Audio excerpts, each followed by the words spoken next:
immediately upon realizing that it was Jesus, he got up. And according to Matthew, another blind man began to use the gift of speech, but Bartimaeus screamed out, Jesus, Son of David. He began to shout, cry out. He called the Lord Son of David. Now, let me just pause there parenthetically, because him calling him Son of David was significant, because Son of David was his messianic title.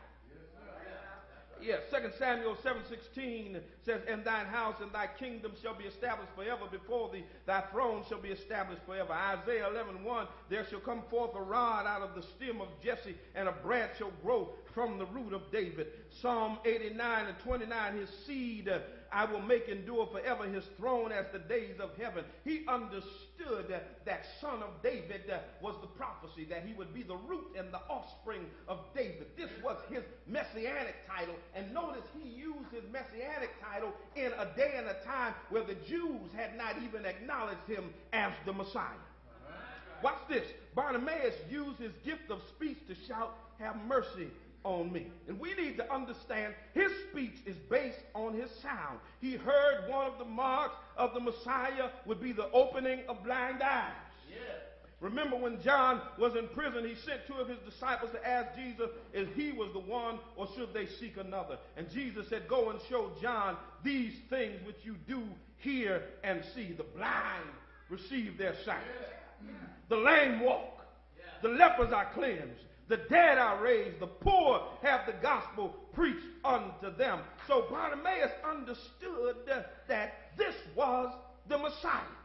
He was desperate. He was tired of begging. If I had a question to ask young and old black men, aren't we tired of begging? Aren't we tired of going to jail? Aren't we tired of being the last ones hired and the first ones fired? Aren't we tired of being profiled? Come on, somebody. Aren't we tired of police following us around the city just because we are darker than they are? Aren't we tired? I believe it was Fannie Lou Hamer who said, "I'm just sick and tired of being sick and tired." Bartimaeus got to that point where he was sick and tired of being sick and tired. He was tired of sitting by the roadside as life passed him by. He was tired of not enjoying the same accoutrements of life that everyone else was able to enjoy. And he was not going to let this opportunity pass him by. He was not going to let it escape his grasp. And so he uses everything that he had to get the master's attention. Yes. Jesus, yes, Son of David. He turned his problem into an asset. His survival depended on the ability to beg. His survival depended on the ability to not be ashamed when other folk talk bad about you. His survival depended on the ability to ignore people that were around him.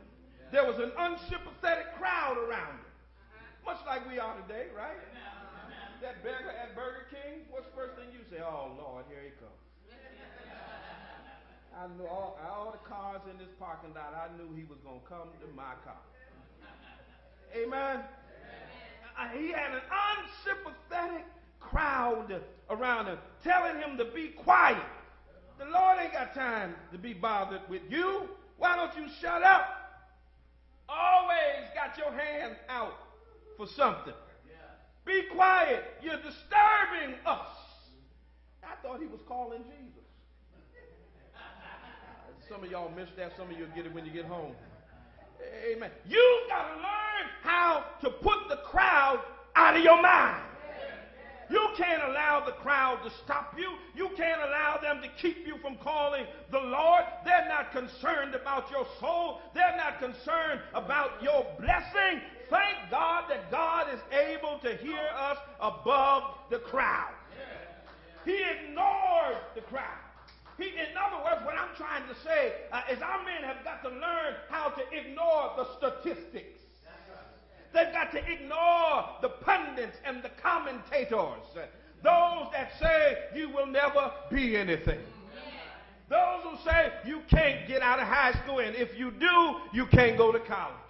Those who say, why don't you take up carpentry or a trade, because you're never going to be that lawyer or that doctor. Those who say your record is going to preclude you from having any level of success in life. We've got to learn how to drown out the crowd.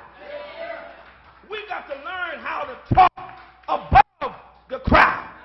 In other words, when the crowd get to talking their noise, you tell them to talk. Yeah, I'm not hearing nothing you say. Your mouth is moving, but I don't understand the words that are coming out of your mouth. I don't care what you've got to say. Jimmy, crack, corn, and I don't care. Now, I've got a mission. I've got a motive. I've got a motivation to see the Lord, and I'm going to call out Jesus.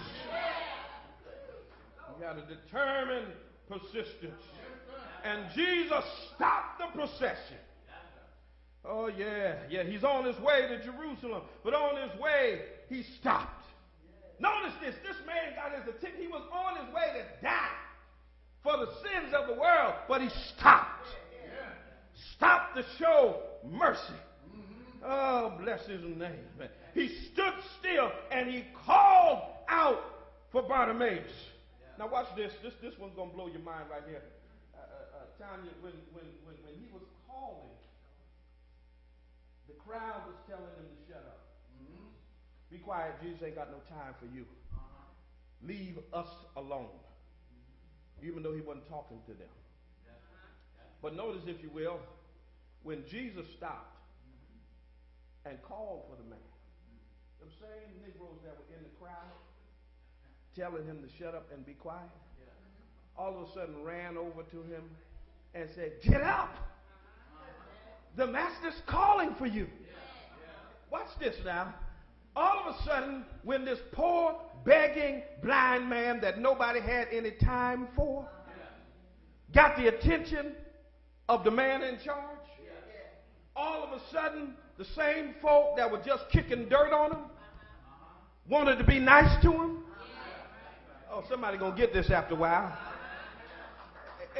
In other words, what I'm trying to tell you is when you get the attention of the master, the same folk that were talking bad about you will be coming to you for an interview. Y'all ain't going to help me now.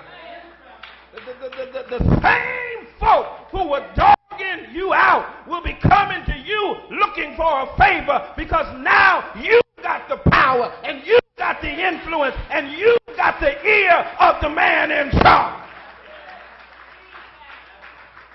Y'all don't believe me, do you? A few years ago, they told that tall, skinny, black guy who just happened to get into the U.S. Senate that it wasn't your time.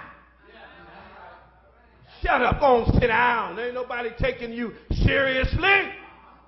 Now they call him Mr. President. Come on, somebody. Yeah. All of a sudden, when God raised you up, same folk that were dogging you out want to be your friend. And let me tell you something. Go on and be their friend. Go on and let the prophecy of the Bible ring true. Because the Bible said that he'll make a table before me in the presence of my enemy. Come on, sit down. I want all my haters to sit down and watch me eat this juicy piece of filet mignon. Come on and sit down with me. Come on and watch the blessing that God has given. Come on over here. The table is spread and the feast of the Lord is coming on. Don't worry about your haters. Your haters can become your elevators. Oh, yeah. That's why he said he'll make your enemy your footstool. Not for you to walk on them, but for them to prop you up a little bit higher. You know the story about the donkey that was in the hole.